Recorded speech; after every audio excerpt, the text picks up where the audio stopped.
الرجيم بسم الله الرحمن الرحيم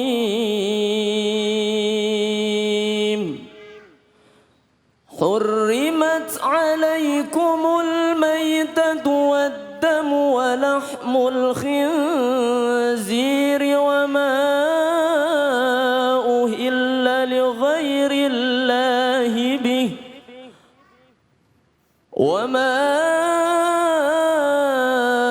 أهل لغير الله به والمنخنقة والموقوذة والمتردية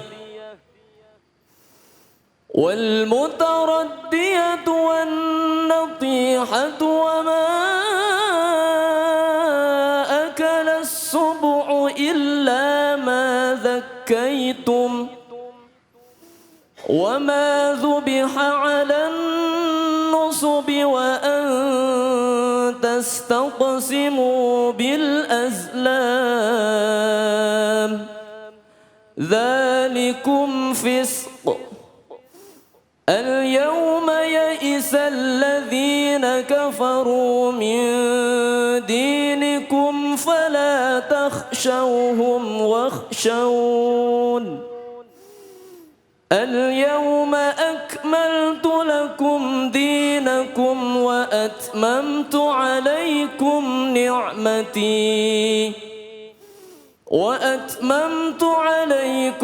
نعمتي ورضيت لكم الإسلام دينا فمن اضطر في مخمصة غير متجانف لإثم فإن الله غفور رحيم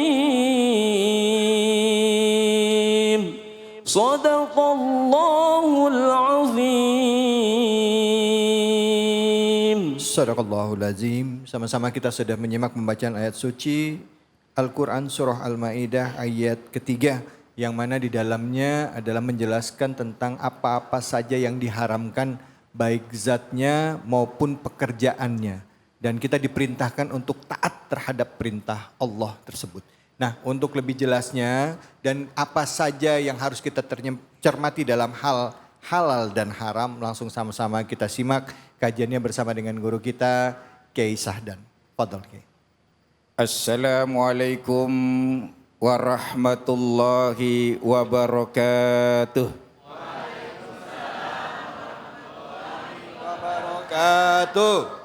Hamdan wa syukran lillah, salatan wa salaman ala rasulillah, amma ba'du.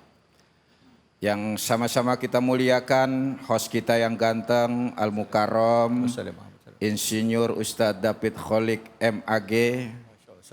Semoga beliau senantiasa dalam ridho dan berkah Allah Subhanahu wa taala. Juga qori kita yang luar biasa, suaranya merdu. Mudah-mudahan kita mengalir keberkahan kepada kita semuanya dari ayat-ayat yang beliau baca. Ibu bapak dan para pemirsa Cahaya Hati Indonesia iNews TV yang dimuliakan oleh Allah Subhanahu wa taala. Bapak Ibu, apa yang diperintahkan oleh Allah Subhanahu wa taala dan apa yang dilarang oleh Allah Subhanahu wa taala itu pasti mengandung hikmah dan ada pelajaran yang di dalamnya. Akan tetapi setiap perintah yang diturunkan oleh Allah kepada kita semuanya, hendaknya apapun itu harus kita laksanakan. Dan setiap yang dilarang oleh Allah hendaknya kita tinggalkan sejauh-jauhnya. Nggak usah repot-repot nyari alasannya kenapa. Banyak orang terjebak di sini. Karena tidak semuanya ya yang dilarang oleh Allah, yang diperintahkan oleh Allah, karena keterbatasan akal kita itu masuk secara logika. Ada yang bersifat ta'akuli, ada yang bersifat ta'abudi. Karenanya kalau udah diperintahkan kerjakan, kalau dilarang tinggalkan, itu aja. Nggak usah repot-repot apa sih hikmahnya, apa manfaatnya, kenapa alasannya, mana dalil, nggak usah. Kenapa? Nanti kita akan terjebak di situ. Sebab contoh misalnya daging babi, ya kan, katanya mengandung cacing pita, yang makan itu mengkonsumsi itu tersebut berpotensi kena penyakit toksoplasma, kena penyakit hepatitis E dan seterusnya. Itu kan baru belakangan ditemukan. Iya. Betul nggak? Betul. 1400 tahun yang lalu ayat yang tadi beliau bacakan udah turun, dilarang itu. Dan dulu para sahabat, ulama-ulama terdulu nggak pakai langsung sami'na wa ata'na. Itu loh. Ini yang penting, jadi harus berdasarkan keimanan dan ketakwaan kita. Setelah itu untuk menambah khazanah, menambah semangat, menambah keyakinan, monggo silakan cari hikmahnya. Termasuk ya apa yang ayat tadi barusan dibacakan surat Al-Maidah ayat 3 juga berkaitan dengan surat An-Nahl ayat 115. Di mana ayat ini ya hampir sama berbunyinya. A'udzubillahi minasyaitonirrajim. Bismillahirrahmanirrahim. Innama harrama 'alaikumul maitata waddama wa lahmal khinzir wa ma uhilla li ghairillahi bih. Faman ittara ghaira baghin wala 'adin fa innallaha ghafurur rahim. Sesungguhnya Allah hanya mengharamkan kepada kalian bangkai, darah, dan daging babi serta hewan yang disembelih atas nama selain Allah. Ya. Kecuali bagi yang terpaksa ya, dan itu tidak diinginkannya, tidak disenangkannya ya, dan tidak melampaui batas. Sesungguhnya Allah Maha Pengampun lagi Maha Penyayang. Artinya gini Bapak Ibu, kita ini kadang lebih taat pada orang ketimbang pada Allah. Kita lebih taat dan patuh pada dokter ketimbang pada ulama. Coba Ibu kalau ke dokter, Bu silakan baring Bu, kira-kira berbaring nggak? Pakai nanya nggak? Kenapa dokter saya harus berbaring? Kan begitu, benar nggak? Iya. Coba mulutnya dibuka mulutnya. Dibuka nggak sama Ibu? Buka. Nggak mau dok, saya malu. Nggak bisa begitu. Benar nggak? Lidahnya dijulurin. Lebih panjang lagi dijulur kita. Ya. Benar nggak? Betul. Ini ulama bilang ini nggak boleh ya, haram ya. Dikerjain. Kerjakan ini ya, ini kewajiban. Nanya dulu kenapa, ya kan? Sama dokter kita nurut, sama ulama enggak. Gitu loh. Ini memang kita zaman udah makin terbalik, Ustadz. Dan ini sudah diprediksi oleh Rasulullah Shallallahu Alaihi Wasallam. Kata Rasul nanti akan datang satu zaman di mana manusia melihat kemungkaran seperti yang ma'ruf dan yang ma'ruf seperti yang mungkar. Ketika itu Islam lagi jaya, iman para sahabat udah lagi mantap-mantapnya di atas puncak, maka sahabat aneh melihat Rasul mengatakan seperti itu. Kata sahabat, apa iya bisa terjadi ya Rasul? Kata Rasul, bisa bahkan lebih jauh dari itu. Kata Rasul, bahkan nanti orang akan melakukan yang mungkar, meninggalkan yang ma'ruf. Bisa begitu ya Rasul? Bahkan lebih jauh dari itu. Nanti orang akan mencegah yang ma'ruf dan memerintahkan yang mungkar. Tuh. Coba kita lihat. Zaman dulu ya anak perempuan sama laki tabu jalan bareng. Laki main ke rumah perempuan tabu. Sekarang perempuan yang nyosor duluan. Kan gitu kan.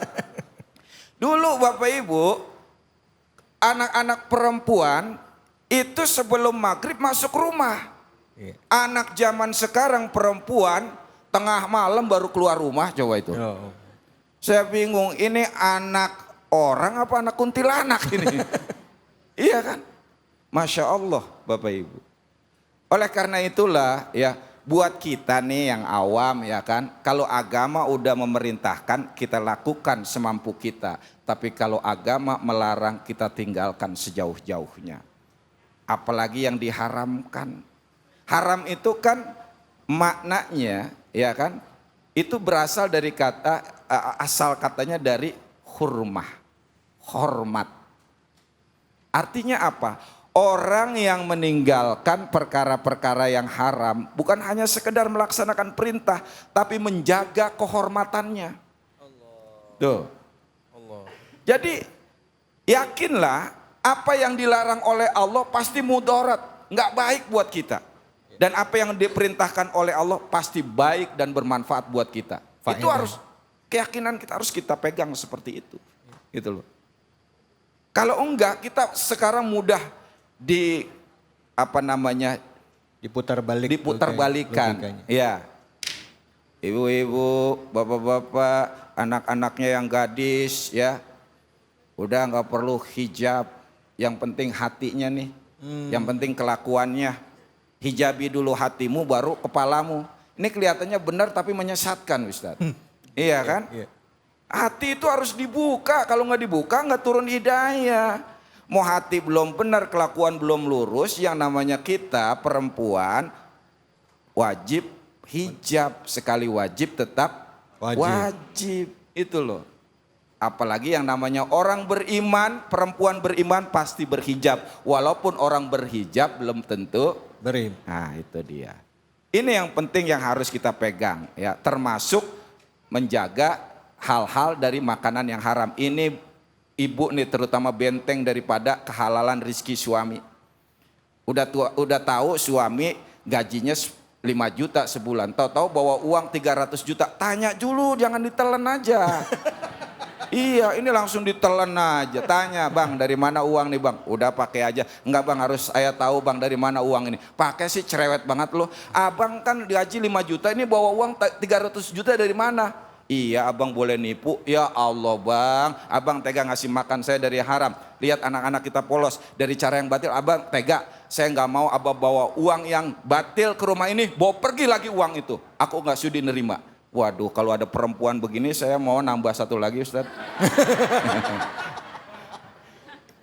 Iya, ini enggak bang, dari mana uang bang? Udah pakai aja. Dari mana bang? Pakai aja. Iya abang boleh menang judi. Wah kalau judi kurang bang, bawa lagi yang banyak.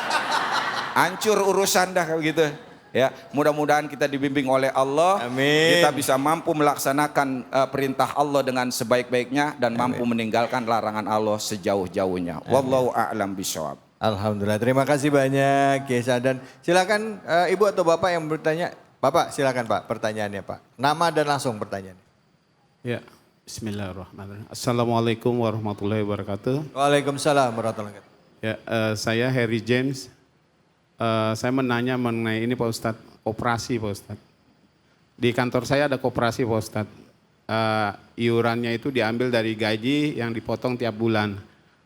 Itu anggapnya misalnya tabungan Pak Ustadz, akan dikembalikan setelah pensiun.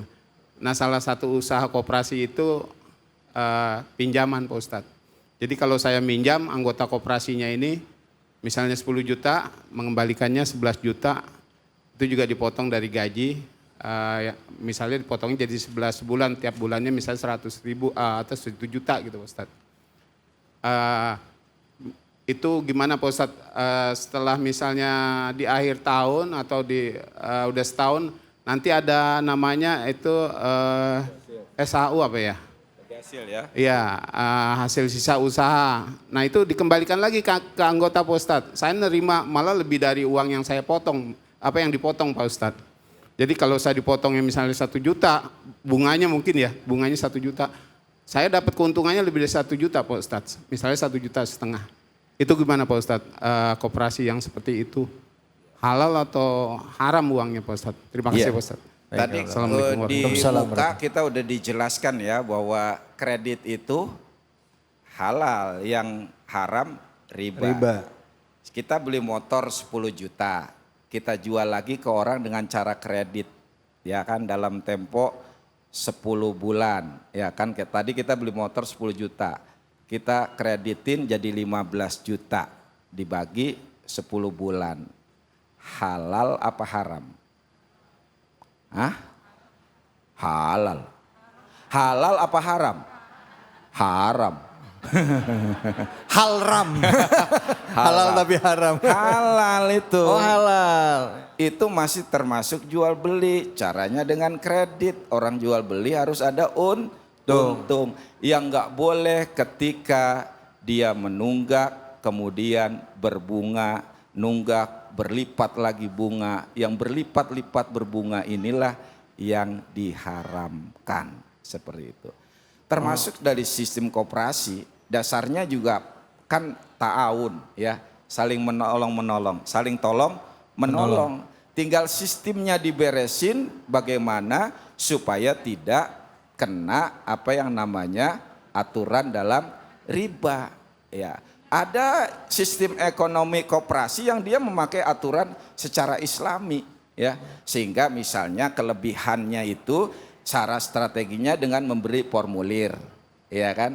Orang mau simpan pinjam nih, ya kan? Ya, tapi bayar administrasi formulirnya sekian. Nah, itu dibolehkan, ya kan? Dengan tenor ya jangka waktu sekian. Jadi pembahasannya harus lebih detail dan bagaimana transaksinya, aturannya seperti apa, hukumnya, dasarnya boleh. Tapi ketika dia terkena aturan-aturan ketentuan riba jadi haram gitu loh. Seperti itu kira. Baik Pak, jadi kayaknya nggak bisa dijawab singkat ya. Tapi kalau secara umum kalau koperasinya aja tidak melibatkan riba itu boleh-boleh saja gitu.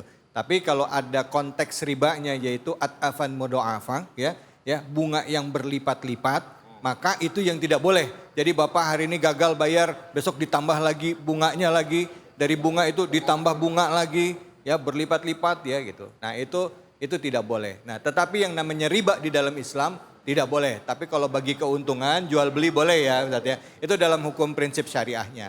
Gitu ya Pak ya, terjawab ya Pak. Mungkin nanti pengen lebih lanjut bisa lebih detail lagi ya. Ini hanya ngomongin yang umumnya dulu. Baik, kita akan lanjutkan lagi pembahasannya. Mungkin banyak pertanyaan tentang halal dan haram dalam kehidupan kita sehari-hari yang kadang-kala tanpa sadar kita ada di hal-hal yang sebenarnya itu diharamkan dalam Islam. Jangan kemana-mana, tetaplah di sini di Cahaya Hati Indonesia.